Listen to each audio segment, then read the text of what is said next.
Olá, internautas! Iniciamos mais um programa Você é Top. E hoje nós temos aí uma profissional convidada, que ela é professora e também escritora. Regiane Napoli, gratidão. Muito obrigado, viu? Eu que agradeço. Tá, e agradecimento também ao Fabiano Siqueira, grande diagramador da Editora Laços, que acabou indicando você, tá? Agradeço. Ô Rê, conta um pouquinho para os nossos internautas onde você nasceu, um pouquinho da sua trajetória profissional e se foi difícil ou não na hora da escolha da profissão, quais os caminhos que você teve que estudar para se fixar? Bom, eu nasci aqui em São Paulo, né? Sempre gostei de desenhar. Estudar também, Estudar também. Desde que eu me recordo, eu desenho.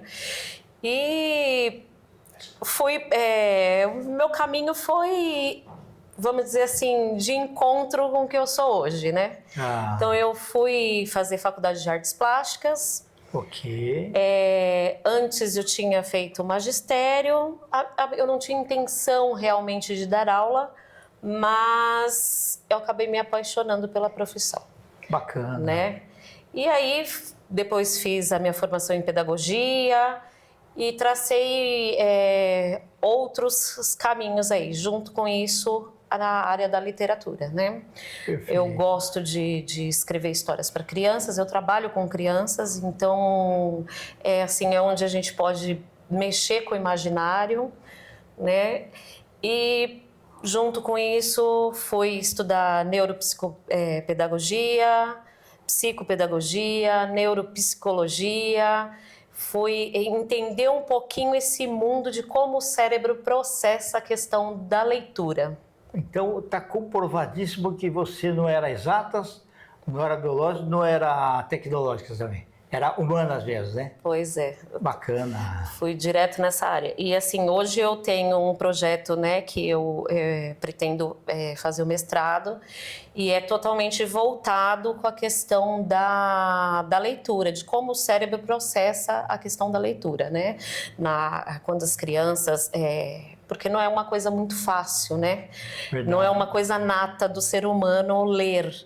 Então, esse é meu projeto aí para o futuro, estudar um pouquinho como que acontece esse procedimento no cérebro das crianças. E é um desafio muito grande, porque cada vez mais o pessoal não gosta de ler, né?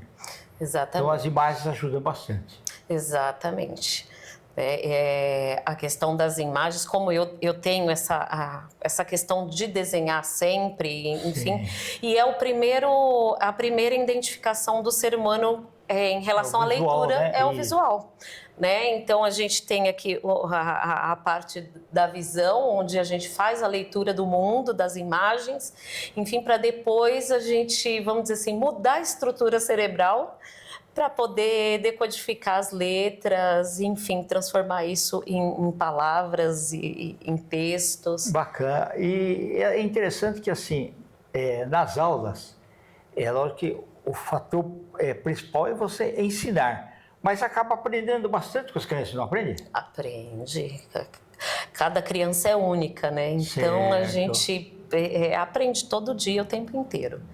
Né? Elas trazem informações preciosíssimas assim até para a gente poder se lapidar enquanto educador, né? Perfeito. É muito gratificante, principalmente quando a gente trabalha com criança, ver todo esse processo onde elas estão em desenvolvimento, né? E às vezes, assim, no primeiro dia de aula, não dá para identificar, né? Quem que vai se desenvolver mais, essas coisas. Não, assim, ao longo do tempo, né? ao longo do tempo, né? A gente, eu tenho assim na minha meta sempre o 100%. Eu quero 100% de aproveitamento dos meus estudantes. Então, porque eu acredito, né? Certo. Temos um cérebro pensante, somos, como é que se diz, capazes de aprender, independente da diversidade, das condições, enfim. E aí que está o segredo, né? Que a gente tem que identificar em cada um ali o caminho certinho para poder ocorrer o aprendizado. E mais do que tudo, o profissional que leciona assim, tem que gostar de gente, né? E tem que gostar de criança também. Tem que gostar, tem que gostar. Não dá para, vamos dizer assim, escolher a profissão só por cabide de emprego, vamos dizer assim. Entendi. Não, tem que gostar. Tem que saber dos desafios que você vai encarar. Exatamente. E tem muitas surpresas também, né?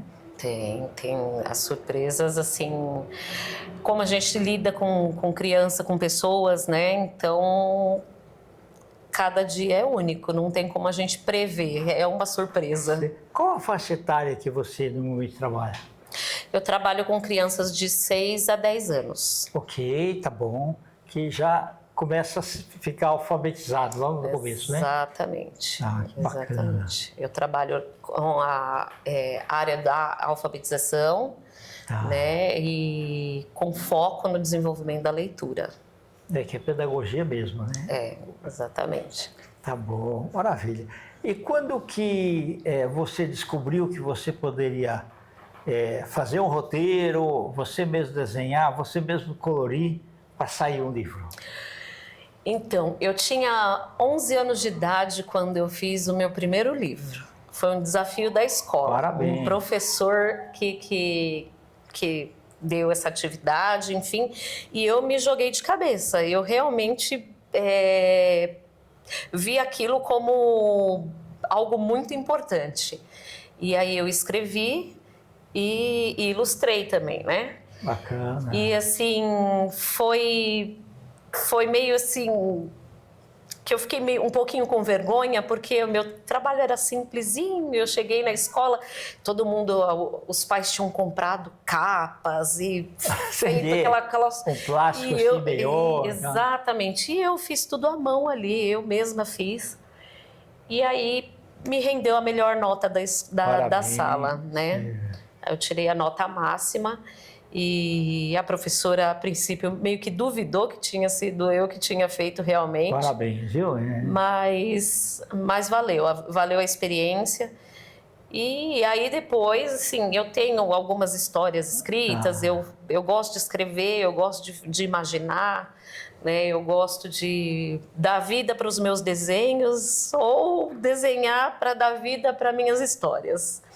Né? Então, aí eu busquei depois a questão da publicação da minha primeira história, que foi O Bicho da Maçã. Perfeito. Esse foi o primeiro?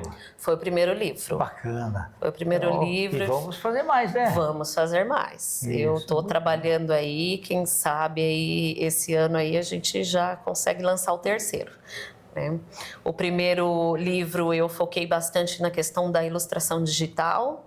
Então, eu quis testar isso, né? Fiz ele todinho, toda a ilustração foi toda digital. Gostou do resultado? Gostei do resultado. Ficou... Eu queria uma coisa que ficasse bem próxima do real, mas que não fosse real, né? Que fosse digital. E eu gostei do resultado. E agiliza também, né? Agiliza. Para mim não foi tão assim, porque eu estava começando nessa questão do desenho digital. Então... Mas a outra vez você procura um rapaz chamado Fabiano, que aí ele te ajuda bastante. Sim, com certeza. Legal. Já o segundo livro foi feito todo com lápis de cor, né? As ilustrações com lápis de cor. Eu fiz questão de fazer ele à mão mesmo. E o próximo livro, eu estou fazendo alguns estudos em aquarela. Eu venho trabalhando em aquarela já há bastante tempo, então eu fiz bastante testes e eu pretendo que esse próximo livro, as ilustrações sejam em aquarela. Olha, você me deixou saudades. Acho que a última vez que eu mexi com aquarela foi há mais de 60 anos. Olha, eu gosto bastante de trabalhar com aquarela, eu tenho estudado bastante nesses últimos tempos. E você pode colocar a música do Toquinho lá, aquarela, enquanto você... Sim, enquanto desenha. Bacana, né? Ô Rê, você tendo feito... Eu sou psicopedagogo também, né? Legal. O entendimento... E aí você fez neuropedagogia também, que é muito importante, né? Então, quantos anos que você já leciona? Fazem 24 anos. Então, comparando o aluno de 24 anos atrás para de hoje, o que você nota de diferente? Tecnologia ajudou bastante, né? Tecnologia ajudou ou não, né? Porque, tá assim, eu percebo que as crianças antigamente não tinham tanto acesso à tecnologia. Então, ele procurava escrever melhor, tudo, Exatamente. Né? Então, assim, eram crianças mais proativas, né? Hoje em dia, elas esperam muito coisas prontas, né? É verdade. Então, aí é um ponto onde a gente tem que desenvolver a habilidade deles não ficarem estagnados, né? Verdade. Então, porque eu gosto de pensar muito na questão cerebral, né? Quando a gente trabalha muito com tela, muito com coisas prontas, intuitivas, o cérebro acomoda. Certo, é verdade. Fica meio previsível, né? Exatamente, porque é conveniente para o cérebro não gastar energia, né? Certo. Então, isso está acontecendo com as crianças. Então, às vezes, a questão de solucionar um problema, elas têm dificuldade. Então, são habilidades que a gente não trabalhava antigamente, que hoje em dia a gente precisa desenvolver nessas crianças. Perfeito. Eu gosto muito do pensamento japonês que fala assim, se eu leio, eu conheço. Se eu escrevo, eu gravo, mas eu só sei se eu fizer. Exatamente. E quando eu estudava, a gente usava muito cérebro, porque não tinha HD externo, não tinha fonte de pesquisa além da biblioteca, né? Livro físico e tudo mais. Então, hoje, realmente, eu vejo que a gente precisa melhorar algumas coisas para que as pessoas possam usufruir melhor. Né? Tem um dado aí, não sei se você sabia, assim, o cérebro, por exemplo, japonês, eu sou japonês também, mas eu sou nascido aqui, né? É assim, aqueles ideogramas, sabe? Uhum. Eles fazem com que os dois lados do cérebro se conversem. Isso dá uma vantagem competitiva muito grande. Não é o meu caso, porque eu não sei escrever, né? Mas assim, eu japonês, mas o pessoal de lá, nascido lá, que faz isso daí, né? Por isso, em muitos casos, você vê nas competições ou vestibulares assim, eles conseguem uma dianteira. Sim, mais, né? São exatamente essas questões dos estímulos, né? De modificações que a gente vai conquistando ali no cérebro, que dá pra gente vantagem, sim. Né? E que hoje as crianças não estão tendo isso. Então, hoje a posição do professor, da escola, tem que mudar, não pode ser de 24 anos atrás, porque hoje a gente precisa desenvolver o cérebro dessas crianças de um jeito que antigamente não precisava. É verdade. Ô Rê, eu desejo gratidão para você, tá? Eu que agradeço. Muito sucesso, né? Obrigada. Quando lançar o outro livro, vem falar com a gente também. Com certeza. Tá bom? Com certeza. Felicidades para você, tá? Obrigada.